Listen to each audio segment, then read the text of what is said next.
दोस्तों ये वाला वीडियो अंजना ओम कश्यप के लिए। स्टार एंकर अंजना ओम कश्यप का एक वीडियो काफी चर्चा में है। मोदी समर्थकों को बड़ा पसंद आ रहा है कि देखिए मनमोहन सरकार की पोल पट्टी खोल दी, कांग्रेस की पोल पट्टी खोल दी।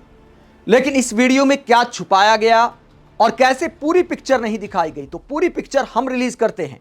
अंजना मैडम, आप भी कान खोलकर सुनिएगा कि आपके विश्लेषण में क्या क्या कमियां रह गई, जिनके बिना ये तेल का जो गणित है वो पूरी तरह अधूरा है।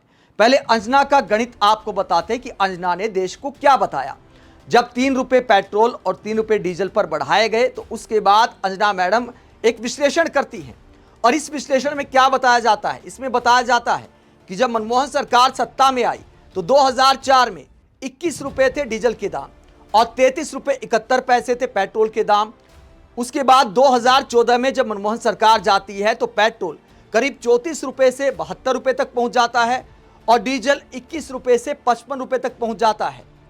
और उसके बाद बताया गया है कि मोदी सरकार ने क्या किया। मोदी सरकार में 12 साल में कितने बढ़े दाम? 55 रुपए से 90 रुपए डीजल और उसके बाद 72 रुपए से 97 रुपए पेट्रोल।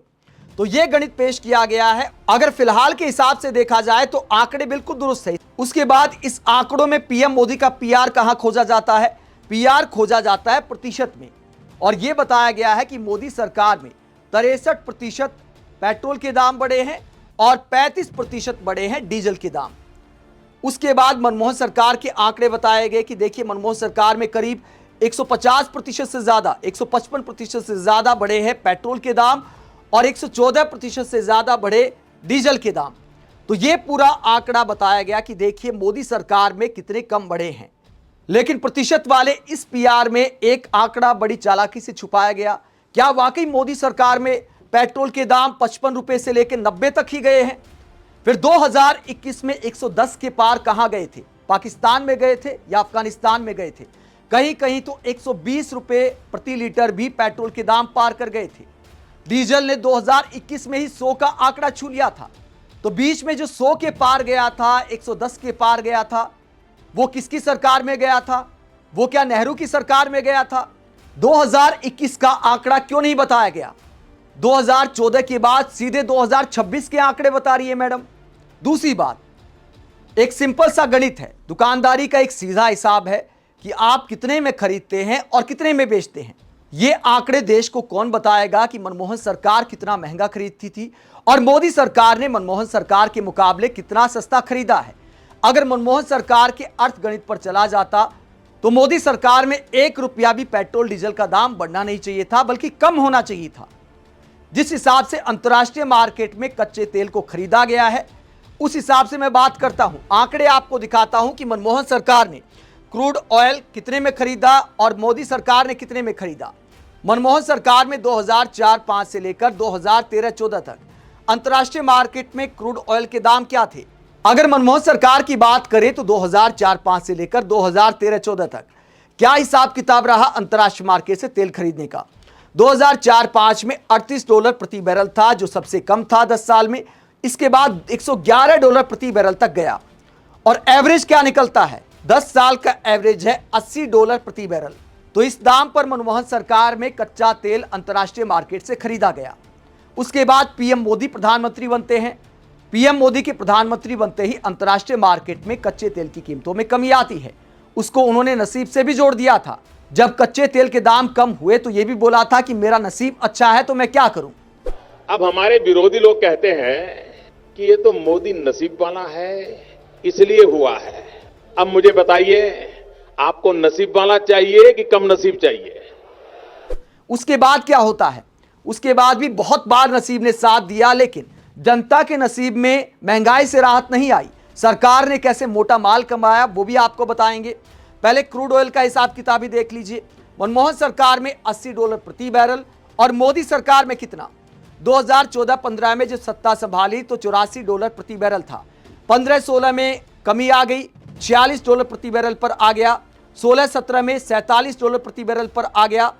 उसके बाद अगर आप ऐसे ही एवरेज निकालेंगे, जिस दाम पर मोदी सरकार में कच्चा तेल अंतर्राष्ट्रीय मार्केट से खरीदा गया है तो $67 प्रति बैरल के करीब बनता है। तो $67 प्रति बैरल मोदी सरकार का एवरेज है अंतर्राष्ट्रीय मार्केट में कच्चे तेल का और मनमोहन सरकार में $80 प्रति बैरल। यानी मनमोहन सरकार ने महंगा खरीदकर जनता को सस्ता दिया और मोदी सरकार ने सस्ता खरीदकर जनता को महंगा दिया। तभी मैंने शुरुआत में कहा था कि अगर मनमोहन सरकार के हिसाब किताब से तेल के दाम तय होते तो कम करने चाहिए थे, 1 रुपया भी नहीं बढ़ना चाहिए था। हालांकि कई बार कहा जाता है कि समय के हिसाब से कीमतें बढ़ती हैं, लेकिन जब अंतर्राष्ट्रीय मार्केट में कच्चे तेल की कीमतें नहीं बढ़ी तो मोदी सरकार में पेट्रोल डीजल की कीमतें लगातार क्यों बढ़ती चली गई। दूसरी बात यह है कि कई बार तर्क दिया जाता है कि देखिए मनमोहन सरकार ने तो तेल के बॉन्ड जारी कर दिए थे, तो तेल के बॉन्ड का गणित क्या है, उससे पहले आपको टैक्स का गणित भी बता देते हैं कि मनमोहन सरकार ने जनता से कितना टैक्स वसूला पेट्रोल डीजल पर और मोदी सरकार ने कितना वसूला। पहले मनमोहन सरकार के 10 साल के आंकड़े आप देख सकते हैं। मनमोहन सरकार ने पेट्रोल डीजल पर कितनी एक्साइज ड्यूटी वसूल की। 2004-05 में 43,145 करोड़ रुपए से शुरुआत हुई और 2013-14 में जब सत्ता गई तो उस साल कितना टैक्स लिया था, 77,982 करोड़ रुपए। अगर 10 साल में कुल एक्साइज ड्यूटी के रेवेन्यू की बात करें तो 6,42,632 करोड़, यानी 6,43,000 करोड़ के आसपास। अगर 10 साल की एवरेज निकालें तो 64,263 करोड़ रुपए की निकलती है हर साल पेट्रोल डीजल पर टैक्स की। मनमोहन सरकार के बाद आप मोदी सरकार के आंकड़े देखिए, करीब 4 गुना टैक्स वसूला गया है। साल 2014-15 में 99,000 करोड़ से शुरुआत हुई, उसके बाद 2024-25 में 2,76,000 करोड़ रुपए वसूले गए हैं। इसके अलावा जब कोरोना काल था तब के आंकड़े अगर आप देखें 2020-21 में 3,73,000 करोड़ वसूले, 2021-22 में 3,63,000 करोड़ रुपए वसूले गए। 11 साल के कुल टैक्स की बात करें तो मनमोहन सरकार से करीब 4 गुना ये टैक्स हो जाता है। 26,61,183 करोड़ से ज्यादा 2025 तक ही मोदी सरकार वसूल चुकी है। 11 साल का अगर एवरेज कलेक्शन देखें तो 2,42,000 करोड़ का बनता है, यानी मनमोहन सरकार से कहीं ज्यादा। मोदी सरकार ने सबसे ज्यादा टैक्स वसूला 2020-21 में 3,73,000 करोड़ रुपए और उस वक्त एक्साइज ड्यूटी की बात करें तो पेट्रोल डीजल पर 32 रुपए से ज्यादा एक्साइज ड्यूटी वसूली गई थी। तो 4 गुना टैक्स वसूला जाता है। सवाल पूछने पर अक्सर ये लॉजिक दिया जाता है कि हम क्या करें, हमने तो उधारी उतारी है। मनमोहन सरकार ने जो तेल बॉन्ड जारी किए थे उस पर ब्याज भी भरा है, तो उसका आंकड़ा भी आपको बता देते हैं। अगर उसे भी कांग्रेस सरकार के खाते में जोड़ दिया जाए तब भी कितना ज्यादा टैक्स वसूला है मोदी सरकार ने। वित्त मंत्री ने संसद में जानकारी दी थी, यह जानकारी दी थी कि 2014 में नई सरकार को 1,34,000 करोड़ का पुराना ऑयल बॉन्ड कर्ज मिला। इन पर ब्याज मिलाकर कुल भुगतान करीब 2,92,000 करोड़ हुआ। मार्च 2026 तक ये पूरा कर्ज चुका दिया गया। तो पूरा कर्ज जो चुकाया गया है वो 3 लाख करोड़ से भी कम है जो मोदी सरकार ने चुकाया है। तो अगर 3 लाख करोड़ घटा भी दे एक्साइज ड्यूटी से तब भी कितना बनता है, 23 लाख करोड़ फिर भी बचते हैं तकरीबन मोटा मोटी। मनमोहन सरकार ने लिए जनता से 6 लाख करोड़, मोदी सरकार ले रही है 23 लाख करोड़। 4 गुना टैक्स आपसे वसूला गया। सस्ता खरीदा गया मनमोहन सरकार के मुकाबले, महंगा बेचा गया। उसके बावजूद हमारे देश की मीडिया बड़ी चालाकी से बताती है कि देखिए मोदी सरकार ने तो महंगाई का बोझ कितना कम डाला है। ऐसी पत्रकारिता को आखिरकार आप क्या कहेंगे। देश की जनता के सामने पिक्चर छाट छाट कर दिखाई जाती है, प्रतिशत वाला पीआर ढूंढा जाता है, लेकिन असल कहानी यह है कि मुसीबत के वक्त में, कोरोना काल में भी जब लोगों के खाने के लाले पड़े थे, अगर आसपास कहीं बाइक से जाना है, उस गरीब से गरीब व्यक्ति ने भी मोदी सरकार को 31 रुपए 32 रुपए एक्साइज ड्यूटी दी है 1 लीटर पेट्रोल पर। तो गरीब से गरीब आदमी का खून चूसा गया है।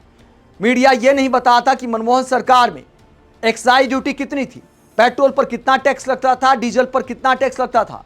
क्या मीडिया इन बातों का विश्लेषण कर सकती है? छाट छाट कर प्रतिशत में पीआर किया जा रहा है। इसीलिए विपक्षी नेता गोदी मीडिया कहते हैं, जिस पर आपको बुरा लग जाता है। संजय सिंह ने क्या कहा इस पूरे मसले पर, जरा सुनिए।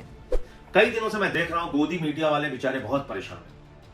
उनको रातों की नींद नहीं आ रही है, परेशान हो गए बेचारे। कह रहे हैं 1,000 करोड़ रुपए हर दिन कंपनियों का घाटा हो रहा है, 1,000 करोड़ रुपए हर दिन कंपनियों का घाटा हो रहा है। क्या आपको छाती नहीं पीटना चाहिए? क्या आपको अपना सर नहीं फोड़ लेना चाहिए? अरे क्यों नहीं, अगर डीजल पेट्रोल के दाम 3-3 रुपए बढ़ गए तो उसको क्यों नहीं बर्दाश्त करते? अरे क्यों नहीं, अगर गैस के दाम 993 रुपए और 261 रुपए बढ़ गए तो उसको बर्दाश्त क्यों नहीं करते? क्यों बोल रहे हैं? चुप रहो, खामोश रहो, बढ़ गए तो बढ़ गए। ये तर्क दिया जा रहा है गोदी मीडिया के द्वारा। तो आप लोग ये समझ सकते हैं कि गोदी मीडिया दरअसल किसके लिए काम करता है। दिन रात किसका प्रोपेगेंडा करता है, दिन रात किसको बचाने के लिए लगा हुआ है। आप इस पूरे मुद्दे पर क्या सोचते हैं, कमेंट बॉक्स में अपनी राय जरूर दें। साथ ही चैनल को सब्सक्राइब भी करें। नमस्कार।